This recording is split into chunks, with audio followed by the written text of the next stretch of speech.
Katarungan. Isa sa pinanghahawakan ng napakaraming tao. Katarungan na kung saan lahat tayo ay may karapatan na makamtan ito. Katarungan na kung saan mahirap makuha, lalo na sa panahon ngayon.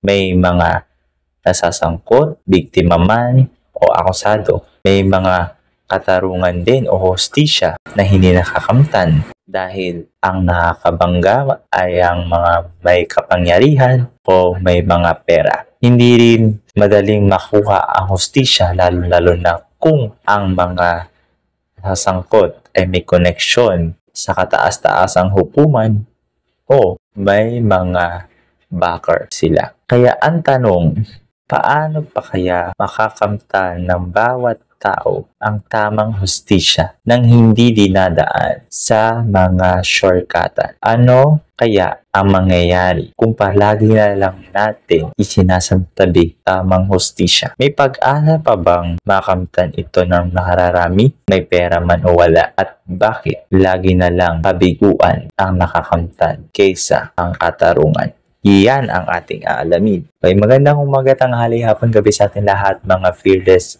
listeners outside the universe. Ito naman, kasama na naman ang inyong fearless Kuya Jay dito sa ating programa kung saan lahat ng issue at topic may say ang Biblia. Basta malawak lang ang ating pangunawa dito lang sa Fearless Session. So, nasabi na natin ang topic natin for today's video, no? For today's podcast, no, tungkol sa katarungan. Alam ko naman na aware kayo na issue ay about sa mga nawawala sabongeros o lost sabongeros, kung saan nangyari ito noong 2021 hanggang 2022 na maraming mga sabongeros mula sa iba't ibang bahagi ng bansa ang nawala ng biglaan o hindi na alam kung nasaan na sila. Yung iba, karamihan sa kanila ay huli nang nakita man o sangkot sa mga operasyon ng isabong. Meron din mga CCTV footage na nagpapakita ng ilang biktima na sa pilitang isinama ng mga armadong mga lalaki. Lumabas din ang mga testimonya ng ilang testigo na nagsasabing may inside job at posibleng may kinalaman ang ilang pulis at sabungan operators. May pamilya na mga biktima ang humihingi pa rin ng hustisya hanggang ngayon at hiniling sa gobyerno na imbestigahan ang serye ng pagkawala. So, ibig sabihin, ito ay napaka-seryosong issue at seryosong kaso. Kasi hindi lang isa, hindi lang dalawa, kundi mahigit sa 30 katao ang nawala ng sunod-sunod na araw. Minsan sa isang araw, ilang mga sabongeros ang nawala o kinidnap. Trigger warning po dahil ito ay medyo sensitibo at hindi pa po ito tapos na kaso. Kaya kung ano man po ang sabihin ko, ano man ang paliwanag ko, ito po ay ayon sa aking opinion at ayon sa aking pagre-research po.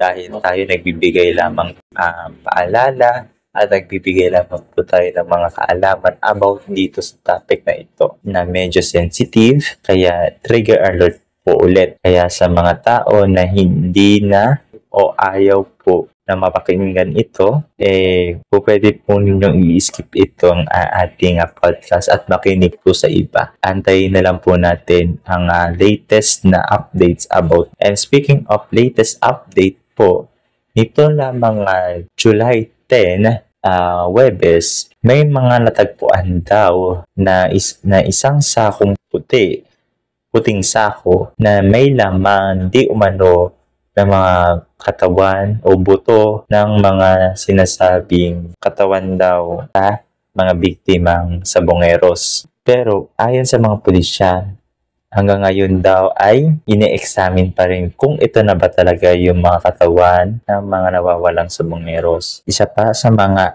latest updates natin ay sinasabi din ni General Torre na hindi lang po daw sa Taal Lake isinaboy o itinapon ng mga buto o katawan ng mga biktima, maging sa iba't ibang lugar at hindi lamang po ito kumbaga tinorture o itinapon ng basta-basta, kundi sinunog pa po di umano yung mga katawan nila at yung mga natira ibinaon sa lupa o itinapon na lang sa ilog, sa lawa o sa anumang parte ng katubigan.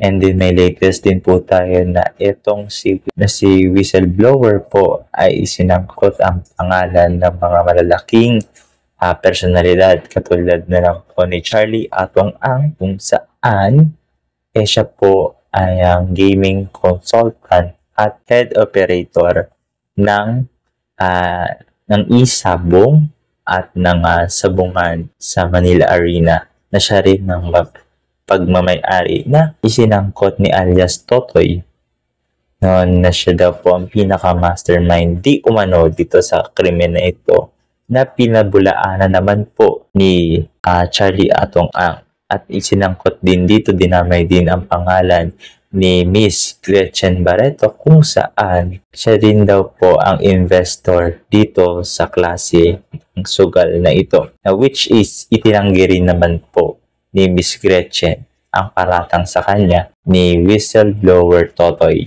Yeah. So, yan po yung mga latest na updates natin for today's podcast. So, titingnan po natin bakit ito yung ating napiling topic. Kasi po, ito po ay relevance ngayon. Dahil nga katarungan ang ating title, o ito po ang kabuuan pala natin na title na katarungan o kabiguan, ano ang mananaig? So, nakalimutan kong banggitin kayo. Eto, paano ba natin masasabi na ang katarungan ay dapat nating makamtan? Unang-una, na sasakop dito yung karapatan natin bilang mga tao o human rights. Dapat bilang mga tao may karapatan tayo na makamtan ng tamang hustisya. Hindi dapat pumapanig ang husgado sa kung sino lang ang malakas o kung sino lang ang may mas kapangyarihan.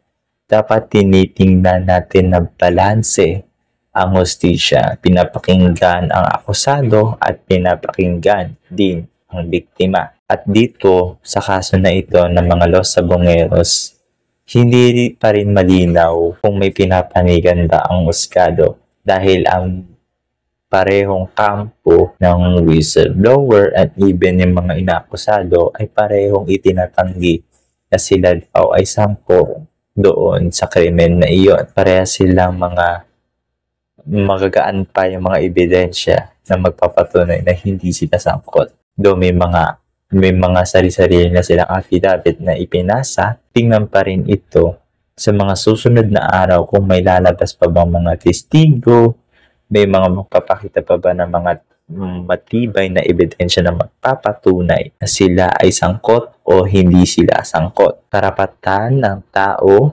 o human rights yun, na dapat lahat tayo ay maghahayag ng sariling opinion, sariling testimonya. Diba? Na porket ako, example lang porket ako ay malapit lang doon, medyo connected doon sa mga sabongeros, ako na agad yung akusado. Hindi pa muna na naidawit lang yung pangalan o nasangkot lang dahil wala pang ibang mapagbintangan. So, may mga ganoong mga circumstances na tinitignan ang mga husgado para malitis ito ng tama at hindi mauwi sa wala. Diba? Yan po ang una sa human rights. Lahat dapat may karapatan tayong magpaliwanag kung kinakailangan may ipaliwanag para maintindihan ng bawat kampo ang kanilang sides, diba? Rule of law. Dapat pantay-pantay ang batas sa lahat. Kagaya ng sinabi ko, walang kinikilingan dapat. Walang mayaman, walang mahirap, walang mataas na posisyon, walang mababang posisyon. Kahit pasabihin mong mga mamamayang Pilipino na sila, pero sila ang biktima. At yung may mga makapangyarihan, hindi naman natin po pwedeng sabihin na sila na. Dapat may tamang paglilitis pa rin yan. May mga testigo. Hindi po pwede sa isang hukuman na iisang testigo lang ang lalabas. Tapos, yun na agad ang pagbabasihan ng hatol. Dapat more than 2 na mga testigo, no? Magsasabi na sila ang mga eyewitness doon sa pangyayaring yon. Iba po ang eyewitness sa simpleng witness. Ang eyewitness, sila po yung mismo na nakakita ng krimen or form ng mga gawain, masamang gawain or mabuting gawain. Sila yung eyewitness. Yung witness, sila lang yung mga hindi nakita mismo yung ginawa doon sa krimen, pero may alam sila na siya yung huling kasama, sila yung huling magkasama, sila yung huling kasabay, pero hindi niya nakita mismo yung ginawa nila after niyang makita na magkasama sila. Yun po yung pagkakaiba. Kasi yung eyewitness, siya mismo nakakita face to face. Pero yung witness lang, instant ka lang na kilala ko po itong taong to, kilala ko biktima, kilala ko po yung akusado, and ganito po siya, ganito yung biktima, ganito po yung akusado. Pero yung eyewitness, nakita ko po na si akusado, ginanito po si biktima, tapos si biktima po, inaano si akusado. Yun po yung eyewitness. Pero back tayo, dapat kung sino man yung mga idinawit na mga pangalan, dapat ilagay pa rin sila sa persons of interest at not persons that suspect. Kasi wala pa namang silang mabigat na ebidensya na magpapatunay na sila nga ay sangkot. To say, manghalap muna tayo ng matitibing ebidensya para na sa ganun, pag dumating na yung mga panahon, meron tayong bala na ipapupukol sa kanila. Ano po yun? Dapat meron din tayong accountability and transparency sa batas. Hindi po pwedeng may itinatago ang mga hukom, lalo na ang mga abogado ng bawat kampo. Dapat kung ano yung sinabi ni akusado, ni biktima, dapat ilahad sa hukuman. Malaman ng mga jury, ng mga saksi, ng hukom, at ng lahat ng tao na nasa loob ng hukuman, yung mga isinalaysay ng bawat kampo. Wala dapat na itinatago ang kanilang mga counsel. Well, sa panahon ngayon, at lalo na sa case ng mga Los Sabongeros, mahirap talaga malaman kung sino yung mga accountable dito sa kasong ito at kung sino talaga ang may transparency o nagsasabi na hindi po ako sangkot dito, hindi po ako criminal, hindi po ako convicted, inosente po ako. Hindi pa natin masasabi na transparent pa itong kasong ito dahil isa-isa pang lumulutang ang mga testigo at in-ensure natin na mas maraming testigo ang lalantad para lang ma-resolve pa ang kasong ito na mahigit sa 5 taon nang tumatakbo. Diba? Moral responsibility. Dapat ang isang husgado, alam niya ang responsibility niya bilang isang tagalitis at tagapaghatol. Hindi basta-basta ang paghahatol. May pagbabasihan yan. Sometimes, ang husgado, kapag nakapag-desisyon na yan, tatanungin niya pa yan yung dalawang panig. Lalo na yung mga biktima, kung itutuloy pa ba yung kasong ito o hindi na. Kasi sometimes may mga nagrereklamo o nagsasampa ng kaso na hindi nila itutuloy yung kaso as long as may kasunduan sila. Yung mga ganong instances. Pero masasabi ba natin na yun ay tamang process ng pag-meet ng katarungan? So, para sa akin, hindi pa rin. Kasi dapat ang nagkasala, dapat pagbayaran ang kanyang kasalanan. Ano man ang kanyang ginawang kasalanan, di ba? Kahit gaano pa ito kabigat, kailangan na pagbayaran, di ba? Kaya nga, no man is above the law.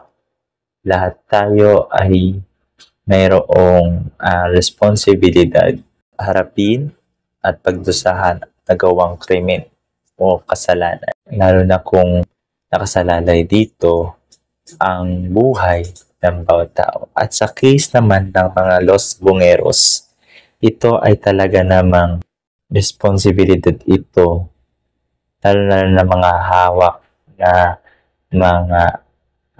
lalo na yung mga attorney na yung hawak nila ay akusado o yung mga biktima, responsibilidad nila na panghawakan yung kung ano man ang sasabihin ng kanilang mga kliyente. Mahirap kasi na abogado ka, tapos para lang manalo ka sa kaso, babaliktarin mo o ipaparaphrase mo yung sinabi ng mga client mo para lang masabi mong napanalo mo yung kaso, di ba? So, mahirap po yun. Nawawala na doon yung transparency. Wala na doon yung responsibility mo na itataguyod mo yung bawat katotohanan na lalabas sa kanilang mga bibig, di ba? So, yun po yung mga ilan sa ating mga dapat isipin at tandaan kapag tayo ay nakakamit ng hustisya. Now, bibigyan ko po kayo ng mga ilang mga masasabi natin basic fundamentals kung saan malalaman natin kung yung tao ba ay nagsasabi ng totoo o nagsisinungaling lang. Lalo na kapag tungkol sa mga gawain na krimen, malaki yung kanyang partisipasyon doon sa krimen. Unang-una, hindi siya makatingin ng maayos.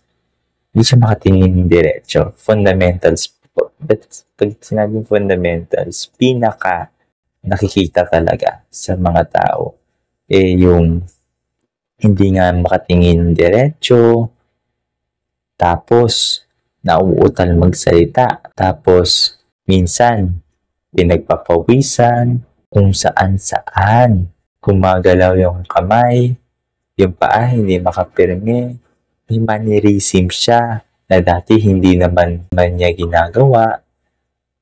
Tapos may times na tumitigil siya sa pagsasalita, nag-iisip kung ano sasabihin, tapos minsan umaatras abante ang kanyang pag-upo.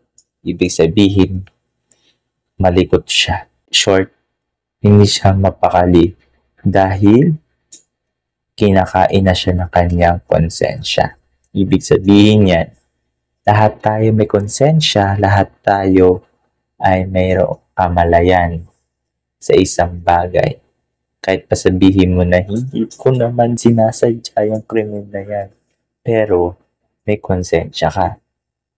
Alam mo yung ginawa mo, alam mo na sangkot ka doon, pero patuloy ka pa rin sa pag-deny dahil takot ka na malaman ng taong bayan yung katotohanan about sa'yo. Kaya minsan, nahihirapan tayo na makamit yung hustisya dahil hindi natin masyadong tinitignan yung mga na basic lang na mga fundamentals. Fundamentals ko po, para sa akin fundamentals siya kasi doon mo makikita agad-agad yung mga tao kapag nagsasalita na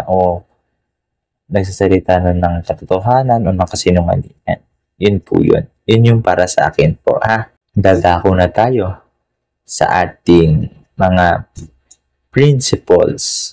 Ano kaya masasabi ng Biblia about this topic? Una, ang Diyos ay makatarungan na mababasa natin sa Deuteronomio 32 verse 4. Siya'y isang batong hindi matitinag. Ang kanyang mga gawa ay tunay at makatarungan. Siya'y Diyos na tapat at makatarungan, tuwid at walang kinikilingan. Ang Diyos mismo ang huwaran ng hustisya. Walang kasinungalingan o katiwalian sa Kanya. Dapat, ganun din tayo, mga tao. Dapat ginagaya din natin ang Panginoon na hahatol tayo nang wala tayong kinikilingan, walang pinaprotektahan, walang kasinungalingan. Paghahatol ng may katotohanan lamang. Hindi tayo dapat nagsushortcut dahil walang taong natatagumpay sa taong nagsushortcut sa buhay. Ganun po yun. Number 2, pairalin ang katarungan sa bansa. Na mababasa po natin sa Micah chapter 6 verse 8, itinuro na sa iyo, tao, kung ano ang mabuti. At ito ang hinihingi sa iyo ng Panginoon, maging makatarungan ka, maging mahabagin, at buong pagpapakumbabang sumunod sa iyong Diyos. So sinasabi lang po dito na katarungan ay hindi opsyon kundi utos. Katarungan ay hindi opsyon kundi utos. Kasama ito sa pamumuhay ng may pananampalataya. So ibig sabihin yan, utos sa atin ng Panginoon. Maging mapagkumbaba tayo kapag tayo ay nalalaman ang katotohanan para makamit ang tamang katarungan. Number 3, katarungan para sa mahina at manabawasan natin po iyan sa awit 82 verse 3-4. Ipagtanggol ninyo ang mahihina at ang mga ulila. Panigan ang mga inaapi at walang magawa. Iligtas ninyo ang mahirap at mga dukha sa kamay ng masasama. Sila iligtas ninyong pusa. Ibig sabihin yan ang sinabi sa atin ng Panginoon.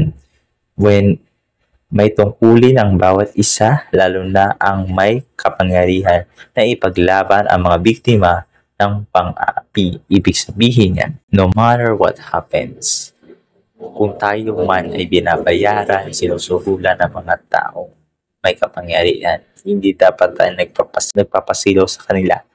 As long as na alam mo yung katotohanan, hawak mo ang iyong ebidensya, ang iyong testimonya, hindi mo siya binibitawan, hawakan mo siyang mabuti, makakamta natin ang tamang katarungan at hindi yung kabiguan. Huwag kumiling o magpakasuhol. Sabi sa Exodus 23 verse 6-8, sabi, huwag mong pababayaan ang katarungan para sa mahirap.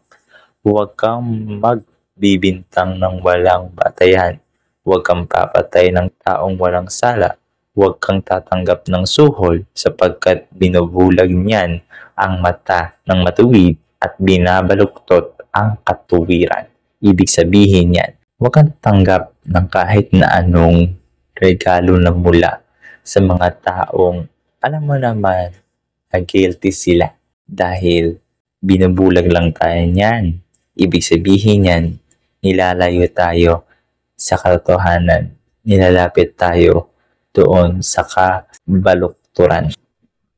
Lalo-lalo na sa panahon ngayon, mahirap paniwalaan kung sino yung totoo at kung sino yung fake lang. Yan. Number 5, huwag magsinungaling laban sa kapwa. Sabi sa Leviticus 19 verse 15-16, huwag kayong gagawa ng masama sa paghatol. Huwag ninyong kampihan ang mahirap o ang mayaman. Magpakatotoo kayo sa inyong paghatol. Huwag kayong magkalat ng chismis laban sa inyong kapwa. Huwag kayong sasaksi na magbubunga ng kapahamakan ng inyong kapwa. Ibig sabihin niyan, ang katarungan ay dapat batay sa katotohanan, hindi sa chismis o maling saksi. As simple as that. Bawal magsinungaling. Akusado ka, biktima ka, hukom ka. Alam mo yung katotohanan dahil may konsensya ka. Kung wala kang konsensya, magagawa mo yan. Pero kung may konsensya ka at mabuti yung konsensya mo, Hindi mo gagawin yan sa kapwa mo. Number 6, katuwiran at hustisya ang saligan ng kaharian ng Diyos. Sabi sa Awit 89 verse 14, ang katarungan at katuwiran ang saligan ng iyong trono. Pag-ibig at katapatan ang iyong mga alalay. Ibig sabihin yan, walang tunay na pamumuno o kaharian ng Diyos kung walang hustisya at katuwiran. Ibig sabihin yan, ang tunay na tao handang harapin ang totoong katarungan. Hindi natatakot kung ano ang kalalabasan ng kaso o ano ang kalalabasan ng mga ganitong paglilitis. As long as na alam natin ang katotohanan, masasabi natin sa harap ng maraming tao kung sino tayo, kung ano ang nagawa natin. Hindi natin papansinin kung ano na lang sasabihin ng ibang tao as long as na alam mo sa sarili mo na guilty ka at nagsisisihan mo yung nagawa mong kasalanan, pagbabayaran mo ito sa pamamagitan na kung ano yung hatol sa'yo. Kasi madaling umamin, lalo na kung alam mo naman sarili mo na nagawa mo yung ganoong gawain o alam mo sa sarili mo na hindi mo ginawa yung ganong gawain. Mas papanigan ka ng Panginoon sa ganoong pamamaraan. Pananagutan sa lahat ng gawa na mababasa sa Ecclesiastes 12 verse 14. Sapagkat ang lahat ng gawa, maging lihim o hayag, ay hahatulan ng Diyos, maging ito'y mabuti o masama. Ibig sabihin yan, walang maitatago sa Diyos, lahat ay may pananagutan sa hustisya ng Diyos. Kung dito sa lupang ito, may tinatago kang katotohanan, may tinatago kang lihim, hanggang sa iyong pagpanaw dito sa mundo, pagdating mo doon sa harapan ng Panginoon, alam niya kung anong ginawa mo. Alam niya kung anong ginawa natin. Kaya mabigat man o magaan lang ang nagawa mong krimen, alam niya yun. Kahit hindi na malaman ng ibang tao dito sa lupa, pero alam na alam ng Panginoon kung ano ang ginawa mo, kung mabuti ba yun o masama, kung mabigat ba yun o magaan. Kaya, hanggat maaga pa, sabihin mo ang katotohanan at hanggat buhay ka pa, aminin mo na ang dapat mong aminin sa lahat ng pagkakataon. At last, hustisya at awa di pwedeng paghiwalayin. Sabi sa Zacarias 7 verse 9 to 10, ganito ang sinasabi ng Panginoon, magsagawa kayo ng tunay na katarungan, magpakita kayo ng habag at awa sa isa't isa. Huwag ninyong aapihin ang mga biyuda, ang mga ulila, ang mga dayuhan o ang mahihirap. Ibig sabihin ng tunay na hustisya ay may kasamang awa, lalo na sa mga mahina, mga fearless listeners. Huwag ninyong i-take advantage na may makapangyarihan kayo, may connection kayo.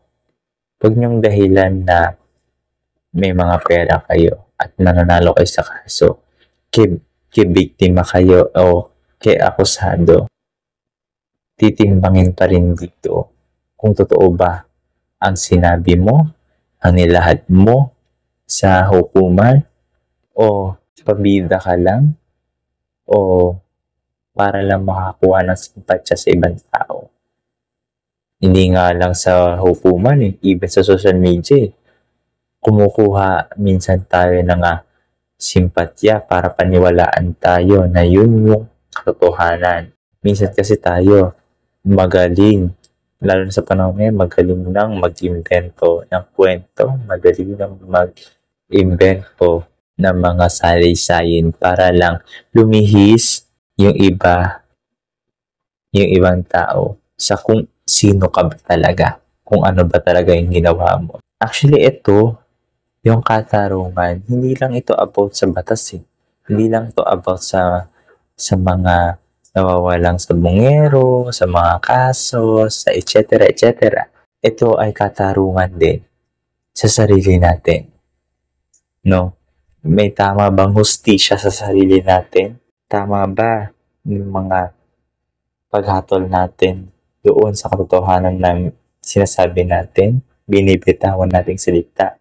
Totoo ba yung mga inilalahad natin sa ibang tao? Ako personally, minsan tinitingnan ko yung sarili ko as sinungaling na tao kasi in the first place, inaamin ko po na minsan nakakapagsinungaling ako. Hindi lang sa family ko, even sa mga tao na oo, inaamin ko yun, pero it doesn't mean mag-stick na lang tayo na kung ano yung nakikita ng tao at kung ano yung tingin nilang tao sa atin. May time para magsabi ng totoo, pero naman natin hayaan na magtagal ito hanggang sa makalimutan ng ibang tao kung sino ka, ano ba ang nagawa mo.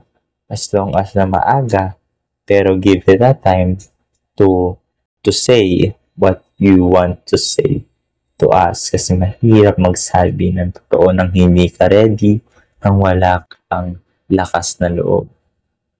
At dapat pag magsasabi tayo ng katotohanan para sa katarungan, pang hindi tayo mauwi sa kabiguan, dapat hinihiling natin ang gabay mula sa Panginoon at hindi sa ibang tao.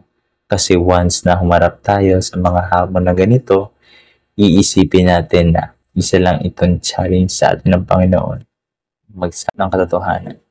Dahil ang katotohanan na magpapalaya sa bawat tao. Walang tao ang nakakulong sa katotohanan kung ito ay hahayaan niyang lumabas. Walang taong ikinukulong ang totoo para lang masabi niyang malaya siya. Hindi siya malaya doon.